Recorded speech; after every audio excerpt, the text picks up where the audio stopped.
Shit, you just gave that to him. Yeah, yeah, he kind of owned me on that kickoff, didn't he? Yeah, you beasted it. I was hoping to sweep that on the rug. Nobody had noticed, and of course you got to mention it. Oh, well, they would have noticed anyways. They're gonna watch the video. Ooh, nice save there.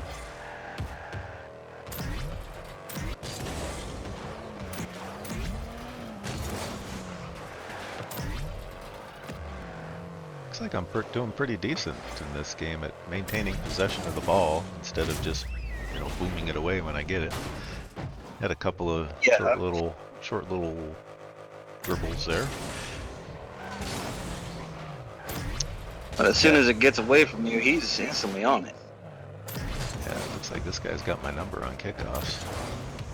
I don't have much of a kickoff repertoire, so when kickoffs aren't going well, I don't have too much to fall back on. Because typically what you're going to do is change your kickoff strategy, do something different, but I don't have a lot to choose from in my repertoire here, unfortunately.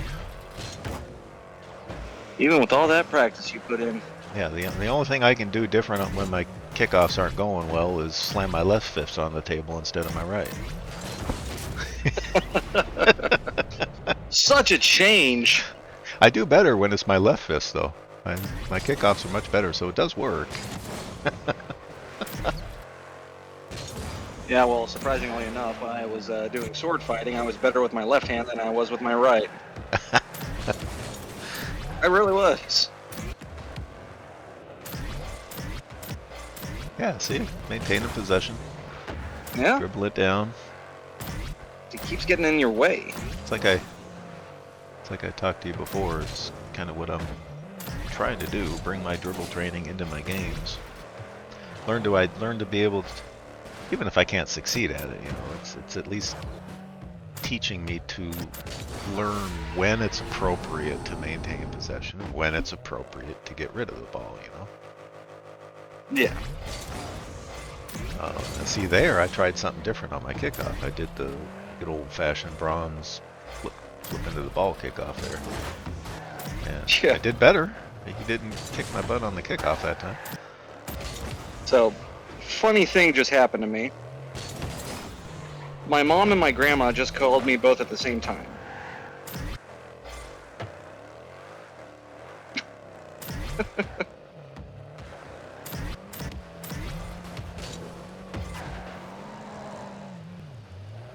I'm not that popular to have that kind of problem. Yeah, well, I'll save it till after we're done with these. Ooh, he was prepped to grab it, too. I think I should have boosted for that ball and tried to put it in, but I think I had time to put it in before he got there, but I don't remember what was going through my mind, but for some reason I hesitated. It was probably goal ball. Doing some pretty decent small ball in this game, though. Like I said, it's typically something that I don't bring into my gameplay.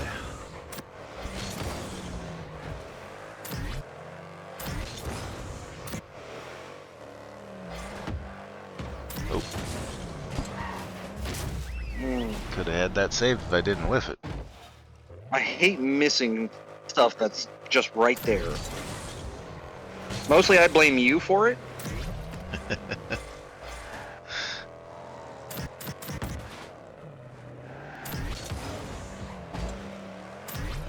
Currently, whenever I can play, I just like being able to play with you. Instead of being humiliated by someone else.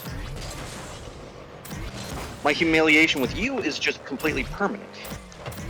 So it doesn't matter. Oh, that's just because you don't play much.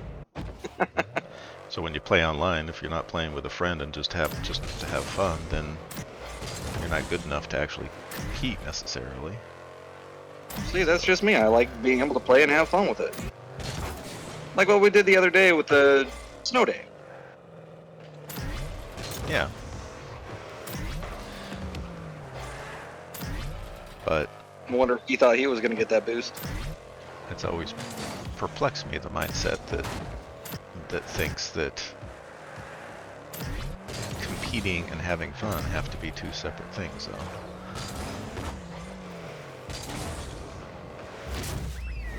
Oh, at the very beginning when we were starting this, we were competing and having fun. I like being able to talk to someone. I was. Well,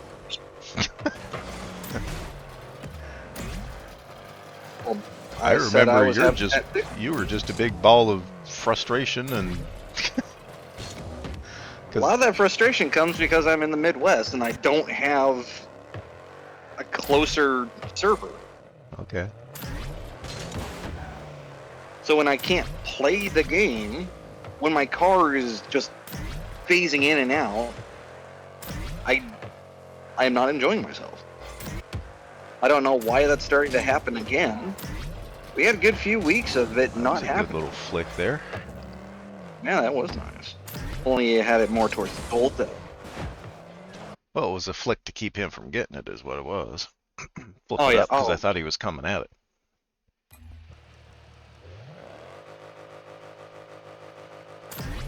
Yeah, my kickoffs due in this game here. Well, you were pretty even with that guy.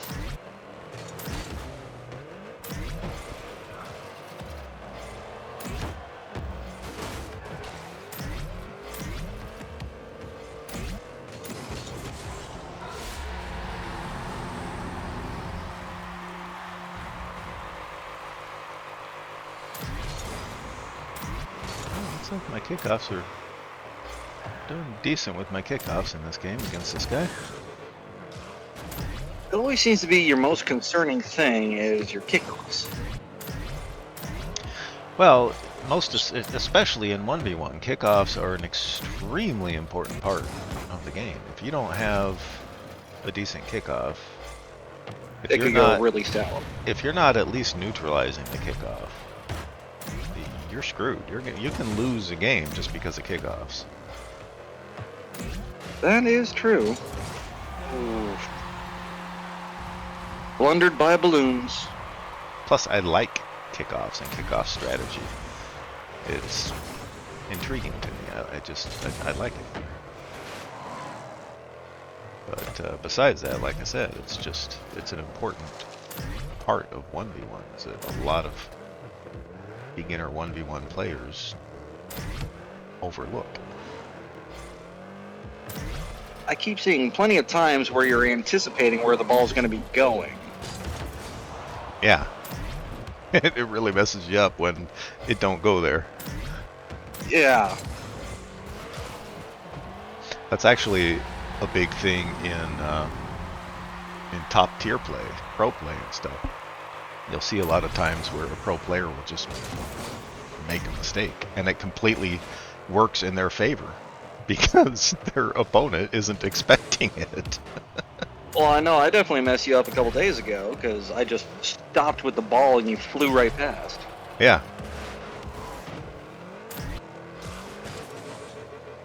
And that's actually a tactic you can use in a game too, is dramatically change the speed of the ball suddenly, the speed of the play. And again, like I was saying, from what I understand in pro play, it actually works exceptionally well because pro play is typically 99% of the time just really fast.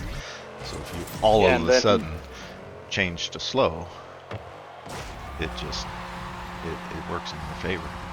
Get the upper and in that fumble where they realize they missed the ball, they kind of screw up as they try to get back to it. Yeah, well, more importantly, it creates an opportunity for you to get by and score or something like that, which is typically going to be the reason why you're doing it. You're getting ready to score, they're getting ready to defend, you slow the ball down dramatically, they fly by because they're anticipating it being where it's not now, and then you have the open net to score before they can recover. Yeah. I mean, sometimes I do the same thing with a kickoff. I just go right for the ball and do a backflip to just try to stop it from going anywhere.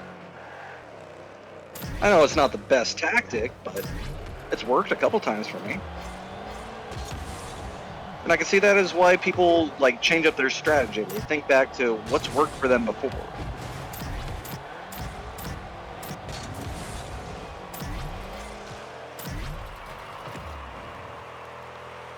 Had some good, good little small ball back and forth with this guy, fighting over Yeah, the a couple ball. bumps too.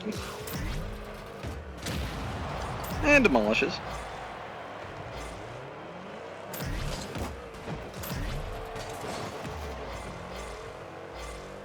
Oops. Even he sucks at doing the wall stuff.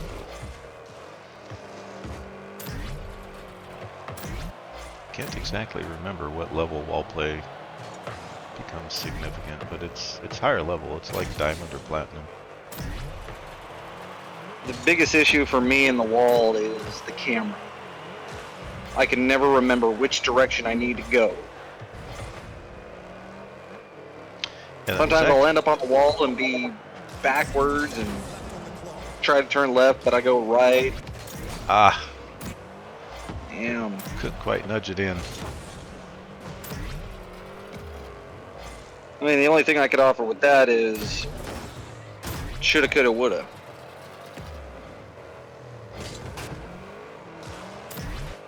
Oh, that was kind of nice.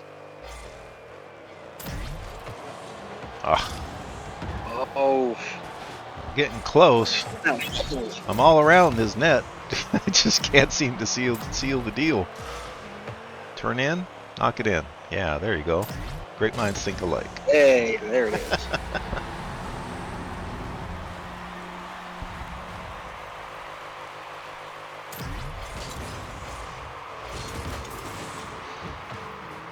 That's a kickoff technique I don't use very often. It worked for you a few times today. Yeah. Typically when it's a close game like this, and I get the lead, I oftentimes will do that front flip kickoff and front flip into the ball kickoff, because it's more forgiving for mistakes than a normal diagonal flip kickoff. So there's less chance of me making a mistake with my kickoff and then giving that one lead goal away that I had to work hard for. And you know, like I said, if it's a close game, it's kind of a, okay, don't take any chances kind of a thing.